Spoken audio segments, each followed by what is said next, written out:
Бәріне сәлем, біз ұстазға пайдалы 20 креативті құрал видеосабақтар сериясын ары қарай жалғастырамыз. Бүгінгі тақырыбымыз ол презентация жасаудың креативті жолдары. Әрине, презентация дегенде сізге ең алдымен PowerPoint бағдарламасы еске түсуі мүмкін. Себебі тек біздің елде ғана емес, бұл бүкіл әлемде қолданылатын бағдарлама. Бірақ та презентация жасауға арналған басқа да бағдарламалар бар екенін айтқымыз келеді. Біз олар жайлы алдағы сабақтарымызда да айтамыз. Ал бүгін біз осы PowerPoint-тан алыстамауды жөн көрдік, себебі бұл бағдарламаның да үздік слайдтарды жасауға шамасы қауқары жетеді. Бірақ осы презентация жасағанда ұстаздар көп қателіктерге ұрынып жатады. Әрине, біз мазмұны бойынша емес, презентацияның құрылымы бойынша айтып тұрмыз. Ал егер құрылымынан қателеспегеннің өзінде әдемі слайдтар жасау екінің бірінің қолынан келе бермейді. Егер сіз өте тәжірибелі қолданушы болсаңыз, бәлкім сіз жаңадан бір бет ашып, бірден бастап кете беруіңіз мүмкін, бірақ дегенмен де әдемі суреттерге келгенде қиналып қалуыңыз ықтимал. Қысқасы, бүгінгі сабақта біз сіздерге бірнеше құрал береміз. Барлығы тегін, ең бастысы бұлардың барлығы креативті презентация деген критерийге жақсы сәйкес келеді.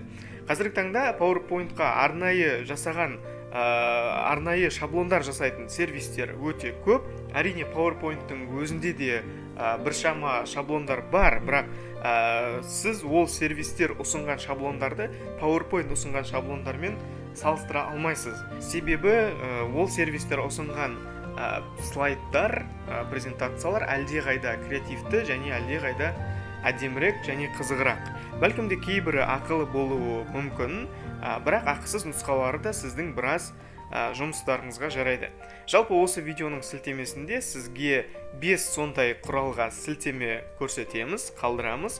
Ал осы видеода біз біреуін ғана талдап көрсетейік. Мысалы, сізге осы сервисті көрсетейік. Сервистің аты slidego.com. Бұл сервис сізге PowerPoint-қа арналған өте креативті, өте керемет, әдемі шаблондарды ұсынады. Ең бастысы барлығы тегін.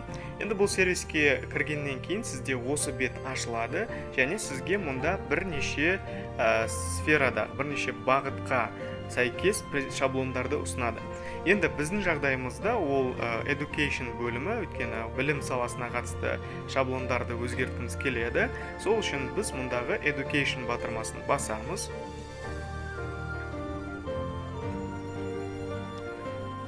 Сонда сізге education, яғни білім саласына қатысы бар презентациялардың тізімі шығады.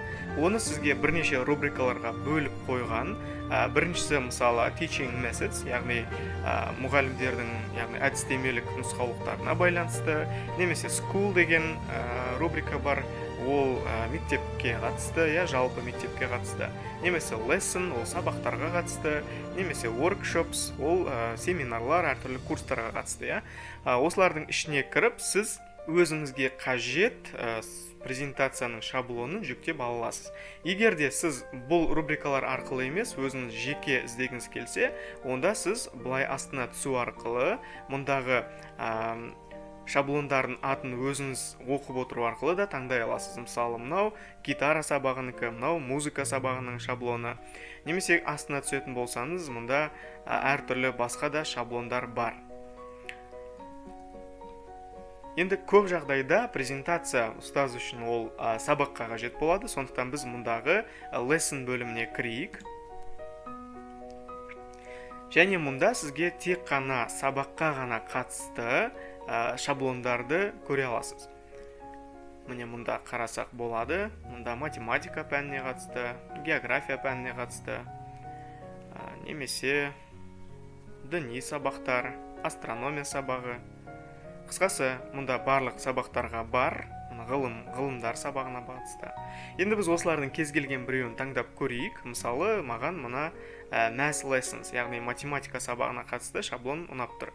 Мен сол шаблонның үстіне басамын.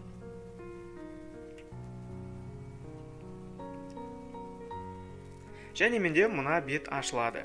Бұл жерде сізде екі батырма бар, ол use a Google Slide, екіншісі download a PowerPoint. Бұл батырмалардың біріншісі сіз егерде онлайн өзгерткіңіз келсе, ал екіншісі ол жүктеп алып өзіңіздің компьютеріңізде өзгертуге қажет. Астына түсетін болсаңыз, сіз мұндағы осы шаблонның жалпы құрылымын көре аласыз. Және неше слайдтан тұрады, неше қандай анықтамалар бар деген сияқты. Ары қарай жылжиық. Мұнда сізде осы шаблон жайлы бірнеше ақпараттар болады, және осыған ұқсас басқа да шаблондарды көрсетіп қояды. Егер сізге осы шаблон ұнаса, онда сіз мұндағы Download a PowerPoint Template батырмасын бассаңыз, онда осы шаблон сіздің компьютеріңізге жүктеледі. Мұнда бірнеше секунд күтеміз, және айта кету керек, шаблондар өте сапалы болғандықтан олардың сәйкесінше салмағы да ауыррақ болады. Міне мұнда біздің презентациямыз жүктелді. Енді біз оны ашу үшін сол файлға бір рет басамыз. Және мұнда оң жақ жоғары бұрышында разрешить редактирование бөлімін басамыз. Енді бұл шаблон толығымен сіздікі, сіз осы шаблонды өз қалауыңыз бойынша өзгерте аласыз. Ең алдымен, мысалы, Math Lesson'ның орнына сіз өзіңіздің тақырыбыңызды, мысалы, мен білмеймін, математика сабағы. Енді мұнда шрифтпен кішкене өңдейсіз.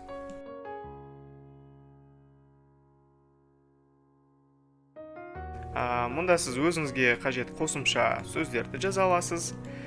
Келесі бетте, яғни осы презентацияның мазмұны кетеді.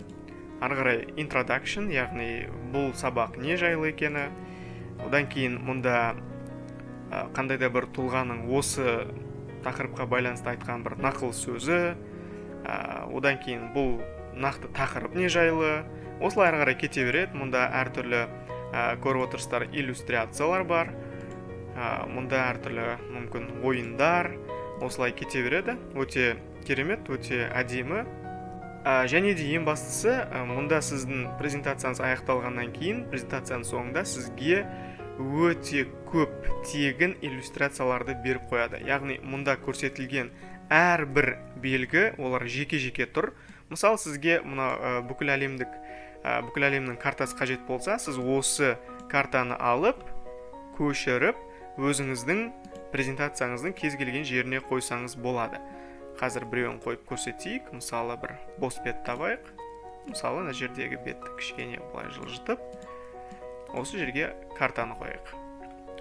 Міне, мұнда сіздің картаңыз түсті. Әрине, сіз оны үлкейте аласыз. Мұндағыдай үлкейтіп, әдемі нұсқада, сапалы нұсқада қоя аласыз. Тура сол сияқты сіз андағы кез келген белгіні тегін қолдана аласыз. Және де әр тақырыпқа жеке-жеке бөліп қойған. Мысалы, мұндағы белгілерді белгілі бір статистикаларды көрсету үшін қоя аласыз.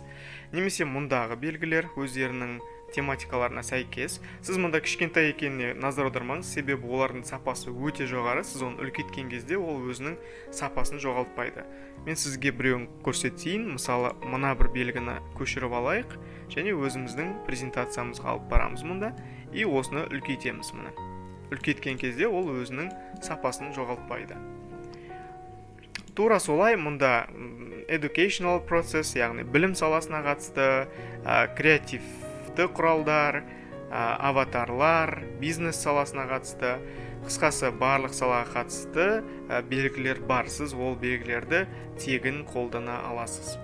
Солай сіз осы презентацияны өңдеп болғаннан кейін, өзіңіздің сабағыңызға лайықты етіп алғаннан кейін, осы жерден бастап, яғни ресурсы бөлімінен бастап ары қарай сіз толығымен өшіріп тастасаңыз болады, егер сізге қажет болмаса.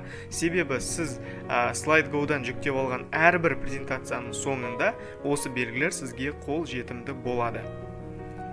Енді бұл сервисті қолданудың артықшылығы қандай? Біріншіден, әрине, ол жерде PowerPoint-та жоқ үлгілерді қолдана аласыз, шаблондарды. Яғни айтқан кезде сіз қолданған сіз сияқты сіздің сабағыңызда қолданылған презентацияларды басқа ешбір жерде болмайды. Өйткені PowerPoint-тың мүмкіндігі оған толығымен жетпейді. Яғни осы шаблондарды қолдану арқылы сіз өте креативті презентацияларды жасай аласыз. Сізге бұл сервис ұнады деген ойдамыз. Тура осыған ұқсас, яғни орыс тілді де сервистер бар. Біз оларды осы видеоның астындағы сілтемеде көрсеттік. Сол сілтемелерге басып, өзіңізге ұнаған кез келген шаблонды таңдап, қолданып, креативті ұстаз болуыңызды тілейміз. Сізге сабақ ұнады деген ойдамыз. Егер де сұрақтарыңыз болса, Telegram чатымызға немесе осы видеоның астындағы комментарий бөліміне қалдырсаңыздар болады. Сабақ осымен аяқталды. Келесі кездескенше.